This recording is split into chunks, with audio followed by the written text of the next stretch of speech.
Merci bien. Alors, je vais vous parler du pouvoir. Et avant d'en venir à Shakespeare, je voudrais dire quelques mots sur le pouvoir. Le pouvoir fascine et le pouvoir suscite la crainte. En fait, le pouvoir pose une interrogation fondamentale qui naît de la réflexion que John Fraser a portée dans Le Rameau d'or.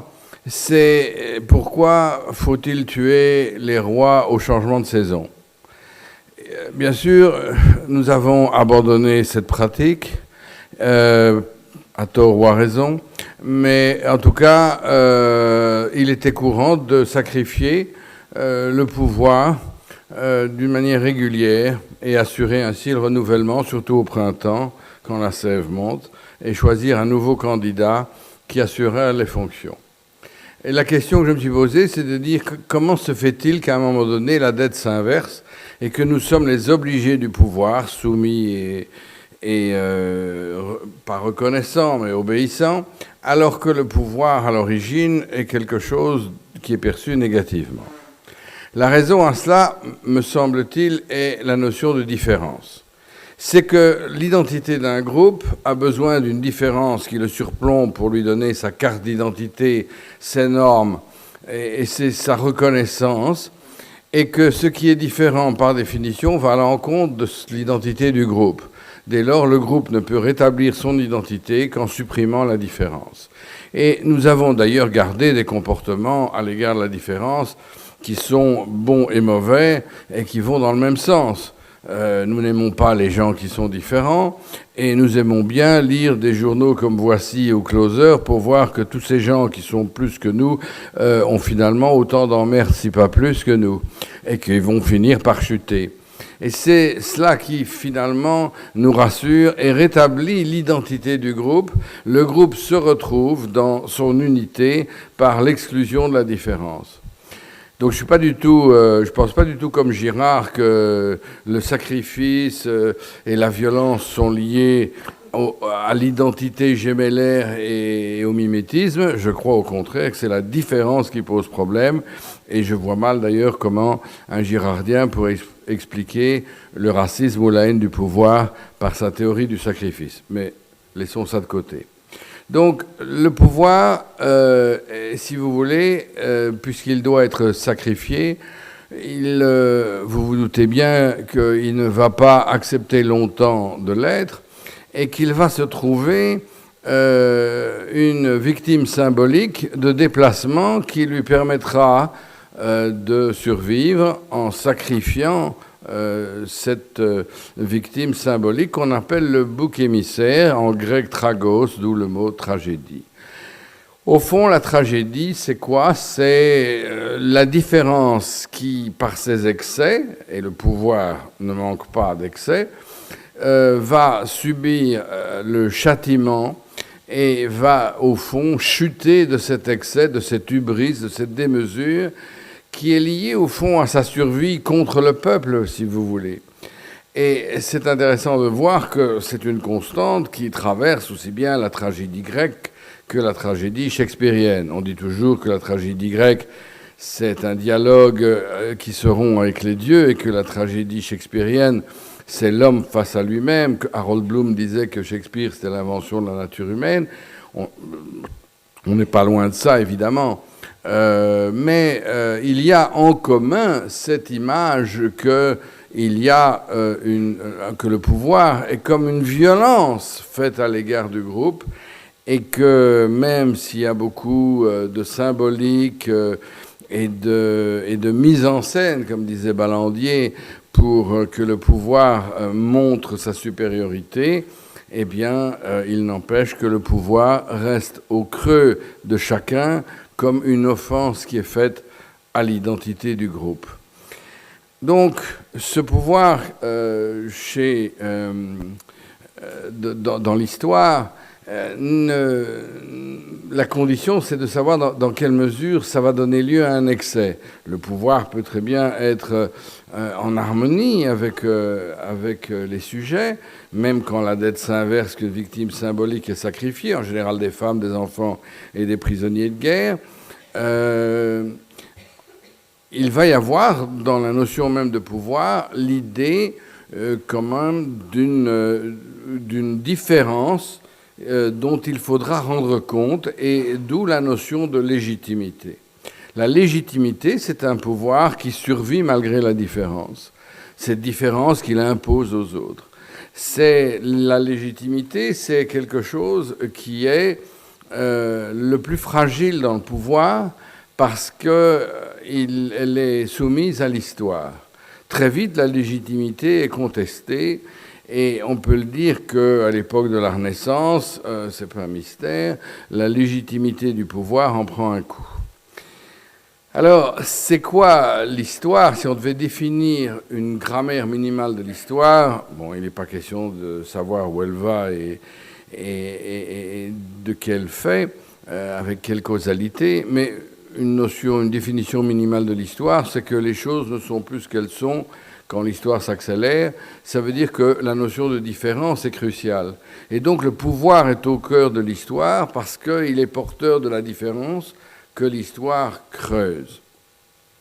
Le problème est le suivant, c'est que quand les différences se creusent, donc que l'histoire s'accélère, les vieilles réponses semblent devenir plus problématiques que les anciennes.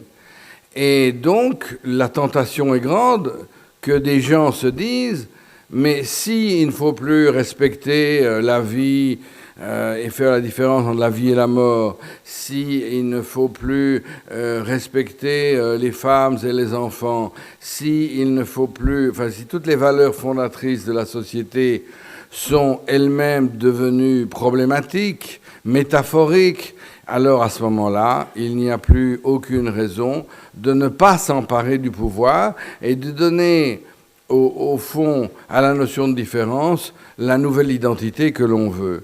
Et c'est pour ça que quand l'histoire s'accélère, les idéologies évidemment surgissent et que la volonté de bouleverser les valeurs les mieux ancrées dans la société, même si elles sont malmenées, surgissent. Et dès lors que les vieilles réponses vont coexister avec les anciennes, on ne pourra plus faire la différence. Le monde va devenir problématique. Le génie de Shakespeare et l'originalité de Shakespeare, c'est de traduire l'accélération de l'histoire comme cette confrontation permanente entre un monde qui devient problématique et des vieilles réponses auxquelles il faut malgré tout s'attacher, le respect de la vie, le respect des enfants, par exemple tout ce que Macbeth foule aux pieds. Eh bien, on voit bien qu'il y a dans cette idée de l'accélération de l'histoire où les identités ne sont plus à prendre au pied de la lettre et où le pied de la lettre nous est donné par celui qui aura la force, eh bien, est très importante. Les relations entre les gens, vous savez, jamais Shakespeare n'explique sa philosophie de l'histoire. Sauf, à mon avis, mais vous me corrigerez si j'ai oublié quelques passages, sauf dans une didascalie du roi Lear, où il dit cette chose qui, à mon avis, dit tout sur l'accélération de l'histoire, puisque le roi Lear, c'est vraiment on dit que c'est la plus grande tragédie de Shakespeare. Il dit « Les frères se divisent, dans les villes mutineries, dans les campagnes discorde, dans les palais trahison, et le lien se rompt entre fils et père. Le roi se dérobe au biais de la nature, et voilà le père contre l'enfant. » En clair, les valeurs les plus fondamentales deviennent problématiques, et les aventuriers, évidemment, sont tout à fait donc possibles et même surgissent inévitablement dans ce monde machiavélien, très italien, puisque, comme on sait, le modèle de l'aventurier royal, c'est toujours la ville italienne, pour Shakespeare. Donc, on voit bien que dans un monde qui s'accélère, il y a cette opposition entre des réponses auxquelles on ne peut plus se fier et qui deviennent problématiques et les nouvelles réponses. Donc, la tragédie, pour Shakespeare, c'est véritablement le drame de cette différence qui ne reconnaît plus les vraies différences fondamentales, parents-enfants, mari et femme, frères, et sœur, fils et père, dont il vient de parler, c'est que même ces relations-là deviennent problématiques et quelles sont les vraies réponses. Et lui croit que malgré tout, ce sont des relations, ce sont des différences qui, bien que différences, doivent être sans arrêt maintenues. Et ce sont des valeurs essentielles et constitutives de l'identité du groupe. C'est pour ça qu'elles sont sacrées, sacrées, intouchables. Et par conséquent, il n'est pas possible que quelqu'un qui les réinterprète à la faveur de la métaphorisation de ces réponses, qui leur donne le contenu qu'elles veulent, eh bien, il n'est pas possible qu'il n'y ait pas de tragédie et qu'à la fin, celui qui s'est emparé d'une interprétation puisse vaincre en imposant son joug. Et c'est pour ça que l'équilibre se rétablit à la fin du Roi Lear, à la fin d'Hamlet, etc., quel que soit le nombre de morts au passage. Donc au fond, si vous voulez, l'accélération de l'histoire, pour le dire en un mot, c'est quand les réponses et les questions se mêlent et on ne sait plus ce qui fait partie des unes et ce qui fait partie des autres. Donc on pourrait d'ailleurs dire que si que la tragédie, c'est un excès de métaphorisation où on peut relittéraliser comme on veut, jusqu'à un certain point, puisque sinon il n'y aurait pas de tragédie. La comédie, c'est un excès de littéralité que le héros ne perçoit pas comme frappé du sceau de la différence. C'est le mari qui rentre et qui ne voit pas que ce que tout le monde voit, y compris les personnages sur scène, que l'amant est dans le placard, et il fait rire parce que justement, il ne voit pas ce qui a changé, il ne voit pas la différence, et il vit toujours dans l'identité. Souvenez-vous de cette pièce d'Aristophane où il fallait qu'un partisan d'une dictature grecque soit toujours en train de juger les gens alors même que le monde avait changé. Et son fils, pour le calmer, avait trouvé un litige entre deux chiens, l'un ayant pris le nonos de l'autre, pour justement lui permettre de continuer son activité de juge citoyen. Et bon, à la fin, il devenait fou.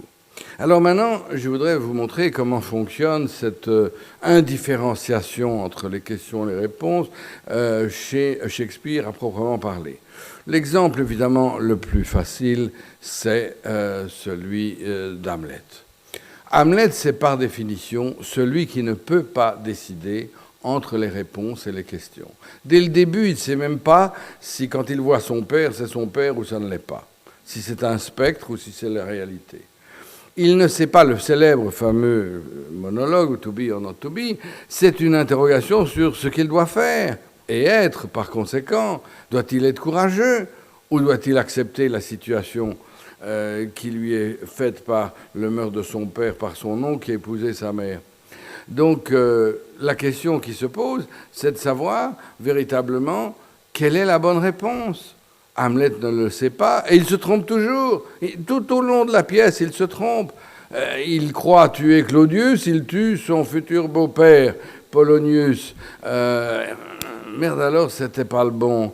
Et donc, il se dit, mais même quand j'ai pris ma décision... Alors, bien sûr qu'on a pu faire de Hamlet un héros de l'indécision, un héros romantique à la Laurence Olivier, un héros cynique à la Kenneth Branagh. Vous savez, c'est un damier sur le sol pour montrer que où on joue aux dames ou on joue aux échecs.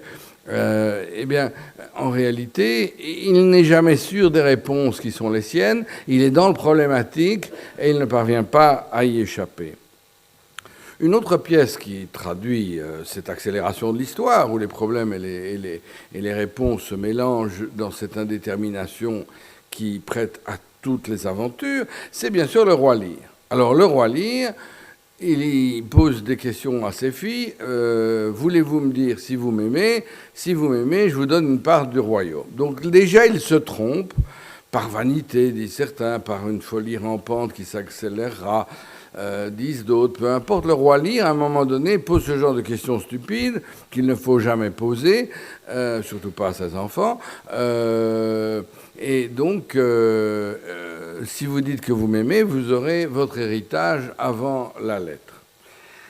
Ce qui se passe, c'est que, vous le savez, il a 3 filles et il se trompe sur les réponses. C'est-à-dire, Regan et Gonril vont lui dire « on t'adore » dans un discours en poulet. Et donc il va dire ça, ce sont des bonnes filles. Et puis la dernière, Cordélia, qui a épousé le roi de France, dit, écoutez, moi je ne comprends pas la question. J'aime votre majesté. According to my bond, no more, no less. Donc en tant que fille, ni plus ni moins. Mais il trouve cette réponse qui est littérale. Il est dans le métaphorique, hein, puisque la métaphorisation, c'est quand les différences se creusent et qu'on les couvre par des identités stables. Et il s'est dit, mais ça veut dire qu'elle ne m'aime pas.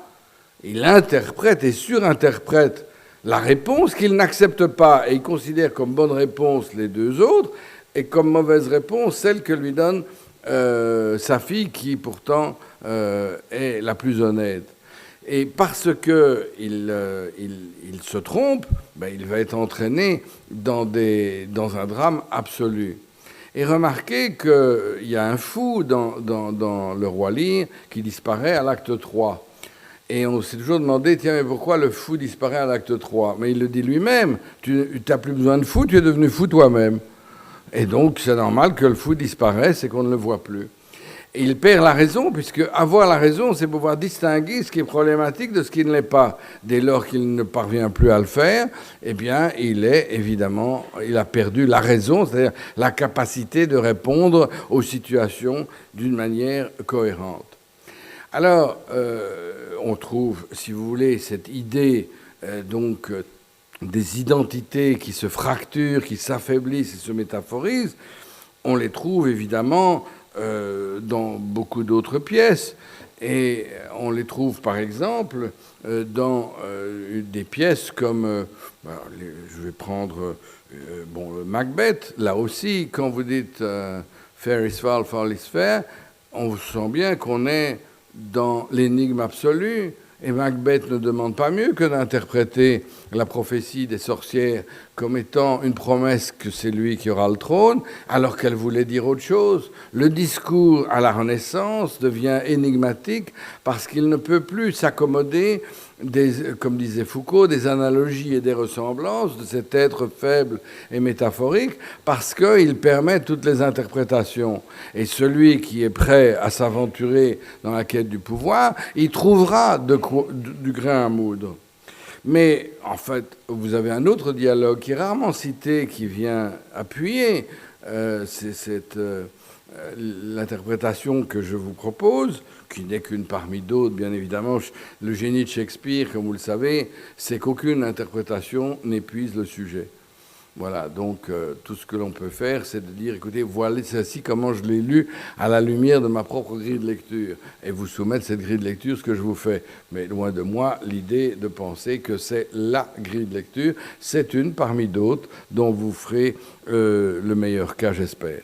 Dans le cas, un autre dialogue où on voit très bien cette impossibilité de trancher entre les réponses, parce que l'accélération de l'histoire les rend problématiques et on ne sait plus lesquelles valent comme réponse et lesquelles ne valent plus comme réponse, c'est le fameux monologue, je crois que c'est un monologue, de Brutus avant de tuer César. Tous les conjurés sont d'accord, on va se débarrasser de César parce qu'il nous a fait du tort ou on veut le pouvoir. Brutus est beaucoup plus ambigu. Brutus se demande, au fond, est-ce que j'ai raison d'assassiner mon père ? Je le connais suffisamment pour savoir que c'est un homme qui, au fond, respectera les lois de la République. Ce n'est pas un dictateur. Et la République n'est pas menacée par lui. Et puis, il se dit, oui, mais enfin, je ne croyais pas qu'il me... Vous savez qu'il a préféré la mère d'Octave, qui deviendra Auguste, et au fond, l'a laissé sur le côté. Et il y a une sorte de revanche et de vengeance personnelle dans cette volonté de tuer César. Même si c'est un parricide, il a le sentiment, au fond, que ce n'est qu'une affaire personnelle qu'il essaye de justifier par des motifs politiques. Et il termine son monologue en disant « Mais après tout, un homme qui va prendre le pouvoir, est-ce que cet homme ne va pas, à un moment donné, inexorablement devenir un tyran ?» Alors il le dit, hein, l'expérience prouve que l'humilité est pour la jeune ambition une échelle, vers où celui qui grimpe tourne le visage. Sauf qu'une fois atteint le barreau supérieur, il tourne le dos à l'échelle et scrute les nuages. méprisant les vils de grès qui lui ont servi à grimper. Ainsi ferait César. Donc, pour éviter ce risque, il faut l'arrêter. Vous voyez, il s'est dit, après tout, je ne sais pas si César sera le tyran que tous les autres disent qu'il va devenir. Mais dans le doute, arrêtons-le. Mais en réalité, toutes les lignes précédentes de ce monologue disent le contraire. César ne sera pas le dictateur que l'on craint. Et finalement, c'est vraiment parce qu'il m'a trahi pour Octave que je lui en veux terriblement. Mais il est convaincu, Brutus, que César va, comme vous l'avez entendu, briser les villes de grès donc, et vouloir imposer un pouvoir fort, monarchique, ce que détestaient les Romains, qui préféraient la République après avoir exilé les Tarquins. Eh bien, donc, au fond, il ne sait pas lui-même quelle est la bonne réponse. Et à l'inverse de Hamlet, lui, il n'est pas indécis. Mais, vous voyez, c'est quand vous ne savez pas ce qui est problématique et ce qui ne l'est pas, vous pouvez aller dans les deux sens, puisque le problème reste entier, vous ne savez plus quelle est la bonne réponse, vous pouvez aller dans les deux sens, et il va dans ce sens-là comme il aurait pu aller dans l'autre. C'est là la liberté du personnage shakespearien qui finalement suit son caractère, et dans ce cas-ci, son histoire personnelle.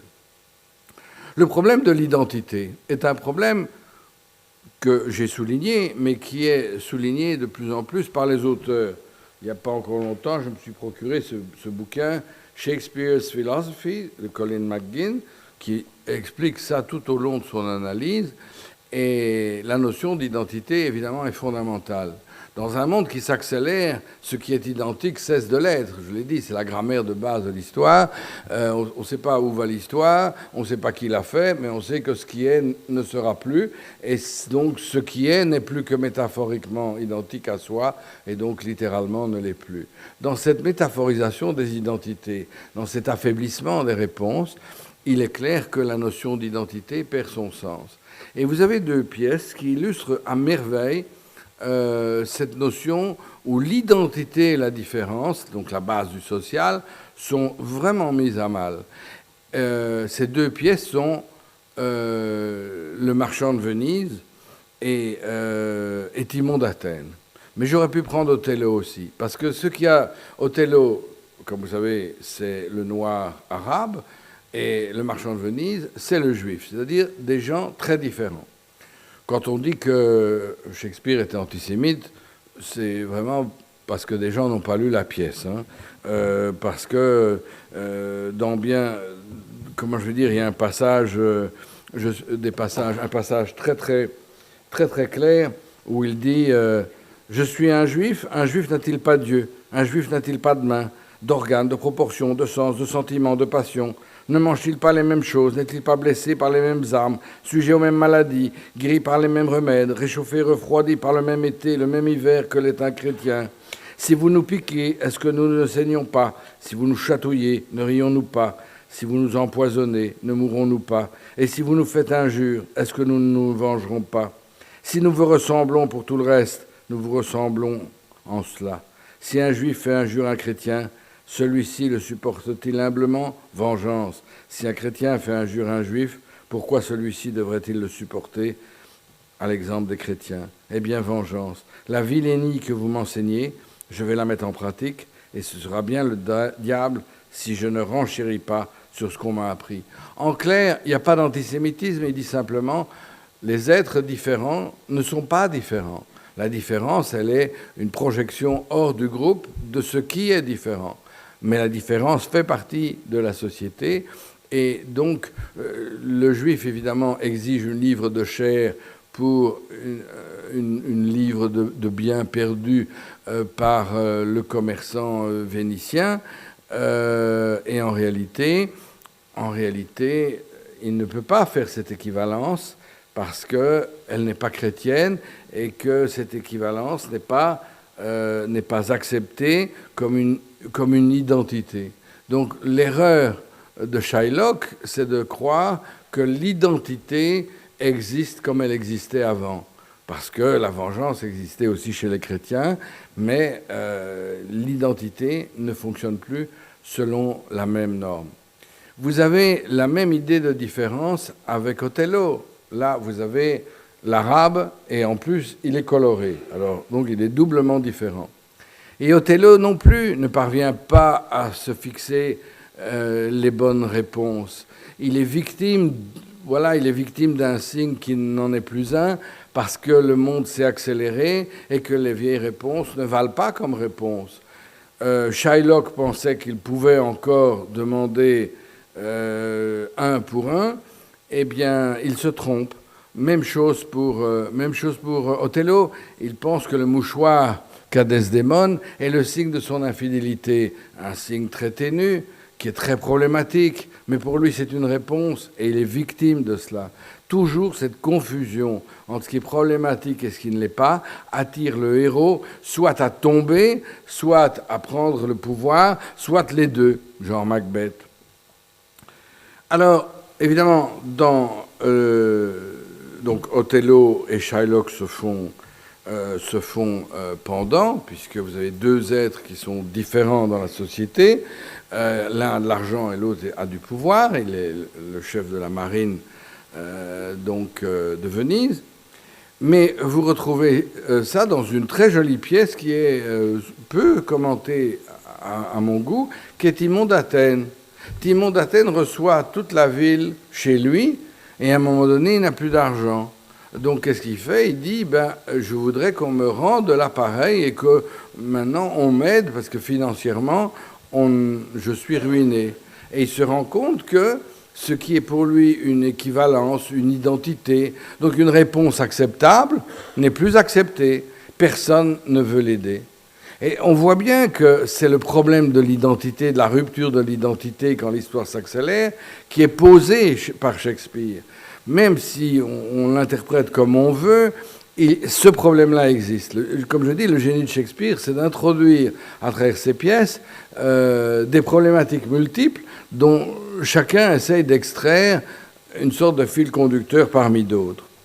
Donc on voit que le problème des équivalences chez Shakespeare, le problème de l'identité dans un monde où ces identités s'effondrent, est quelque chose de fondamental. Mais surtout dans la tragédie. Donc, ce que je veux simplement vous expliquer, que je voulais dire dès le début, et je tiendrai ma demi-heure prescrite, ce que je voulais dire, c'est que bien sûr, toutes les tragédies, celles de Sophocle comme celles de Shakespeare, auxquelles on pourrait le comparer, c'est toujours la notion de différence. La notion de différence en tant qu'elle pose problème au groupe et que cette différence n'est pas acceptée. Le pouvoir se maintient par l'écrasement des identités, par le rejet, justement, le rejet du rejet de la différence qui est la sienne, et donc la notion de légitimité est cruciale. Et c'est ici que la notion de légitimité rejoint ce que je vous ai dit sur la problématicité. Regardez dans le Roi Lear, il y a un fils légitime et un fils illégitime pour Gloucester. Edgar et Edmond, les noms sont d'ailleurs très proches, et d'ailleurs j'aime même plus qu'il y ait le légitime et l'illégitime. Edgar et Edmond, eh bien Gloucester est victime, un peu comme son maître, le roi Lear, de la confusion. Il croit que celui qui veut sa perte, et qui aura sa perte, c'est son fils légitime, Edgar ou Edmond. Et donc il croit que c'est l'autre qui est le bon. Eh bien il se trompe. C'est le fils illégitime qui, au fond, voulait se venger de cette illégitimité. Et donc, c'est très important chez Shakespeare. La légitimité pour le pouvoir, c'est le critère de la bonne réponse. C'est ce qui est conforme à la nature des choses. Donc, il nous donne quand même un critère de ce qu'il pense être la juste réponse. Mais dans un monde qui voit toutes les confusions se perpétuer, la haine entre les catholiques et les protestants, entre autres, il était catholique et il devait le cacher parce que la punition, comme vous savez, c'était la bouilloire géante où vous terminiez en sushi.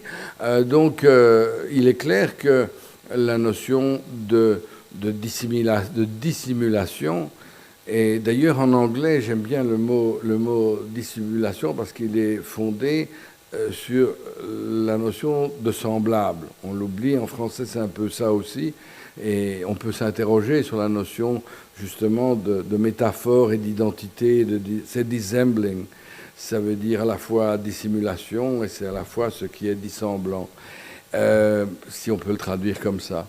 Et donc on voit bien que la notion de légitimité en matière de pouvoir, c'est crucial. Et c'est en cela d'ailleurs que Shakespeare est différent des Grecs, parce que jamais un Sophocle, un Échille ou un Euripide nous aurait parlé de légitimité, ça n'aurait eu aucun sens.